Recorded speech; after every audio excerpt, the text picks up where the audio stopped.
Karnataka news beet follow ಮಾಡಿ, subscribe ಮಾಡಿ.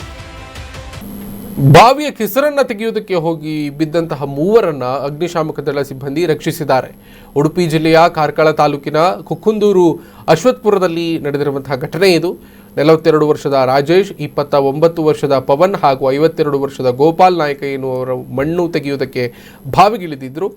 ರಾಜೇಶ್ ಎನ್ನುವರು ಮೇಲಕ್ಕೆ ಬರುವಂತಹ ಸಂದರ್ಭದಲ್ಲಿ ಬಿದ್ದು ಗಾಯಗೊಂಡಿದ್ರು. ಇವರನ್ನ ರಕ್ಷಿಸಲು ಮುಂದಾದಂತಹ ಪವನ್ ಹಾಗೂ ಗೋಪಾಲ್ ನಾಯ್ಕ ಬಾವಿಯಲ್ಲಿ ಸಿಲುಕಿದ್ರು. ತಕ್ಷಣವೇ ಸ್ಥಳೀಯರು ಕಾರ್ಕಳ ಅಗ್ನಿಶಾಮಕ ದಳಕ್ಕೆ ಮಾಹಿತಿಯನ್ನು ನೀಡಿದ್ದು ಸ್ಥಳಕ್ಕೆ ಆಗಮಿಸಿದಂತಹ ಸಿಬ್ಬಂದಿಗಳು ಮೂವರನ್ನ ಬಾವಿಯಿಂದ ಮೇಲಕ್ಕೆತ್ತುವಲ್ಲಿ ಯಶಸ್ವಿಯಾಗಿದ್ದಾರೆ. ಗಾಯಗೊಂಡಿದ್ದಂತಹ ರಾಜೇಶ್ನನ್ನ ಆಂಬ್ಯುಲೆನ್ಸ್ ಮೂಲಕ ಆಸ್ಪತ್ರೆಗೆ ದಾಖಲಿಸಿ ಚಿಕಿತ್ಸೆಯನ್ನು ಕೊಡಲಾಗ್ತಾ ಇದೆ.